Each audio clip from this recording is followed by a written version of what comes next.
Hello, welcome.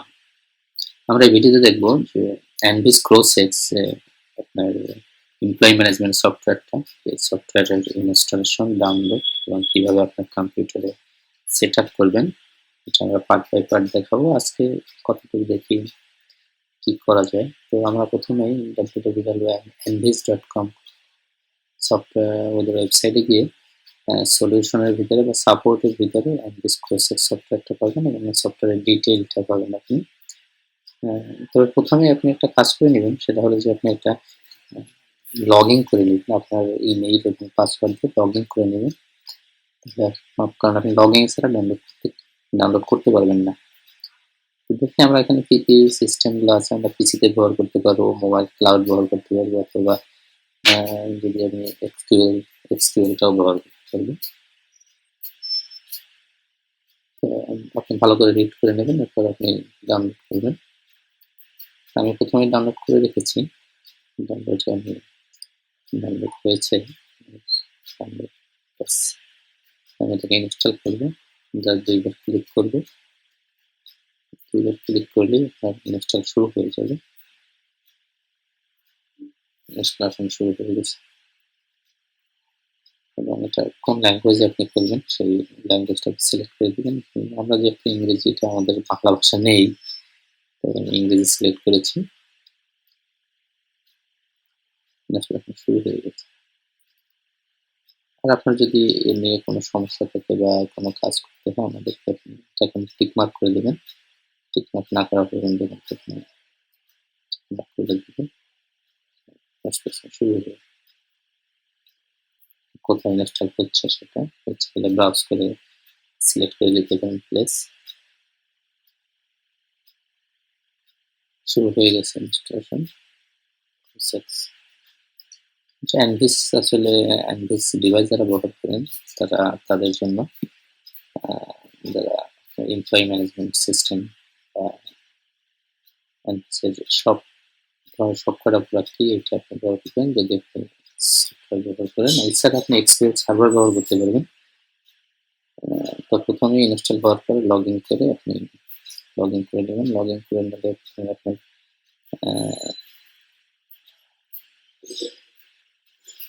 Category select করতে বলবে, কোম্পানির নাম সিলেক্ট করতে বলবে, যে কোনো একটা কোম্পানির নাম দেবেন। মানে যে কটা টিকমার্ক করে আছে উপরে দেখবেন স্টার চিহ্ন দেওয়া আছে, স্টার চিহ্নগুলো অবশ্যই খেয়াল করবেন। কান্ট্রি দিবেন এবং আপনার ইমেল অ্যাড্রেস, এটা ম্যান্ডেটরি।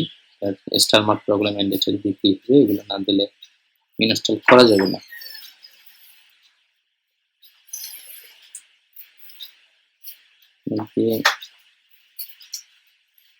ইনস্টলেশন শুরু হয়ে গেছে। কোন ওয়েবসাইট অ্যাড্রেস যদি আপনার দরকার থাকে আপনি দিতে পারেন। নেক্সট করবেন। নেক্সট করে দিলে আপনি কোথায় ডাটাগুলো সফটওয়্যার করবেন, পিসিতে রাখবেন নাকি এক্সকিউএল সার্ভারে রাখবেন, যেটা সিলেক্ট করে দিবেন সেখানে সিলেক্ট হবে।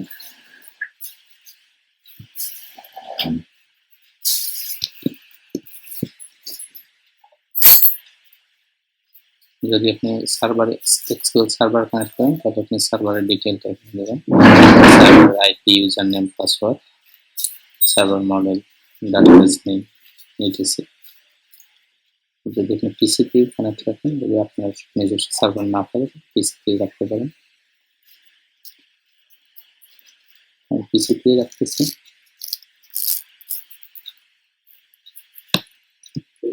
এবার আপনি একটা ডিপার্টমেন্ট লিস্ট করে নিতে পারেন, যেমন আপনার কোম্পানি যদি ডিপার্টমেন্ট থেকে পাঁচটা, যেমন অ্যাকাউন্টস, মার্কেটিং, অ্যাডমিনিস্ট্রেটিভ ডিপার্টমেন্ট,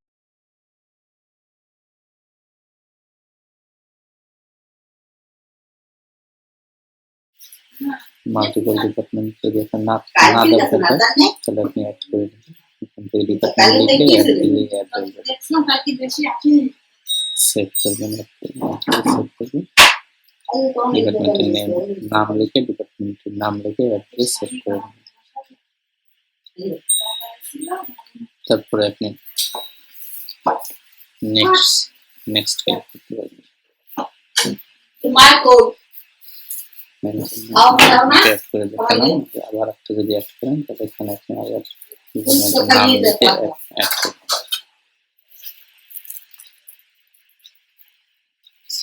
এখন সেট করে দিন যতটা ডিপার্টমেন্ট ম্যাচ করতে চান করে দেবেন 10টা 5টা 20টা যদি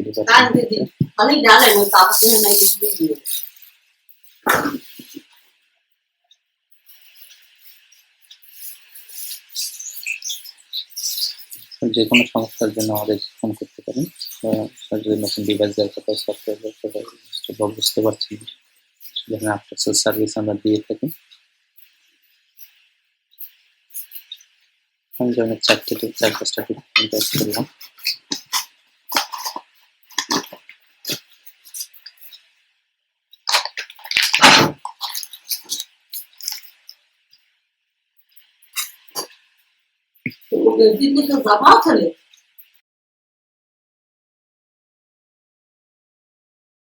আপনি কি এক্সপোর্ট করতে চাচ্ছেন ডাটাটা কিভাবে এক্সপোর্ট করতে চাচ্ছেন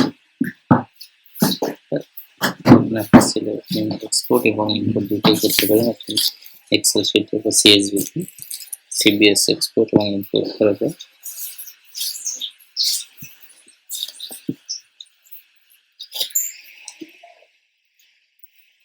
নেক্সট এটা হলো টাইম টেবিলটা হলো যারা টাইম ক্যালকুলেট করবে বা যারা প্যারোল ব্যবহার করবে তাদের জন্য এখান থেকে সিলেক্ট করে দিতে পারেন বা আপাতত এটা আমি সিলেক্ট না করে রাখি দেখতে আমরা প্রথমে দেখি এটা পরবর্তীতে ভিডিওতে দেখাবো আবার এটা কিভাবে সেট আপ করবে ডিফল্টটা এখান থেকে আপনি উইকেন্ড সিলেক্ট করতে পারেন বা যদি কোনোদিন ডে অফ থাকে হাফ ডে কোনো অফিস থাকে বা কোনো নির্দিষ্ট এমপ্লয়িকে যদি আপনি লিভে থাকে অ্যাবসেন্ট থাকে বা ট্যুরে থাকে এগুলো সব সিলেক্ট করা যায় আমাদেরকে ডে অফটা সিলেক্ট করে দিতে পারবেন তবে আমাদের দেশে next employee management employee name এবং তার ডিপার্টমেন্ট সিলেক্ট করে দিতে পারি তারপর নেক্সট এখান থেকে আপনি এমপ্লয়ি অ্যাড করবেন টাইম টেবিল শিডিউল শিট এবং শিডিউল যদি টাইম টেবিল করার দরকার থাকে তো এটা পরবর্তীতে কোনো ভিডিওতে যখন ডিটেল দেখাবো তখন দেবো শিফটিং তারপর আর অনেক সেটিংস আছে যেগুলো দেখাবো আপনাকে আস্তে আস্তে আমাদের ভিডিওর সাথে থাকুন শিডিউল and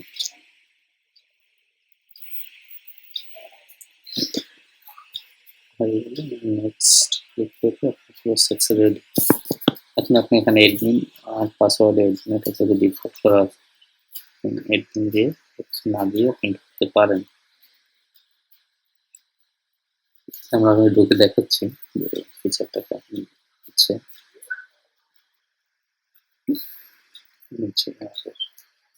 প্যানেলটা এই প্যানেলটা সম্পূর্ণ রেডি অবস্থা আছে ব্যবহার করার জন্য দেখতেছেন এটা হোম বাটন এটা আপনি কালার বাটন এটা দিয়ে কালার চেঞ্জ করা যায় শুধু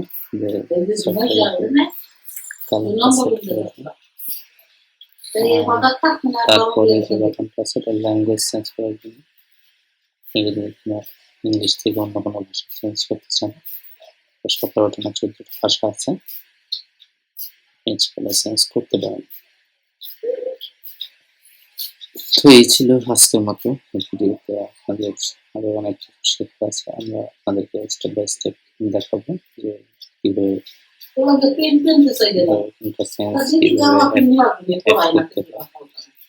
আমাদের সাথে আর ভালো লাগলে আমাদের ভিডিওতে লাইক দিবেন কোনো কোশ্চেন থাকলে অবশ্যই কমেন্টসে জানাবেন চেষ্টা করবো যথাসাধ্য উত্তর দেওয়ার জন্য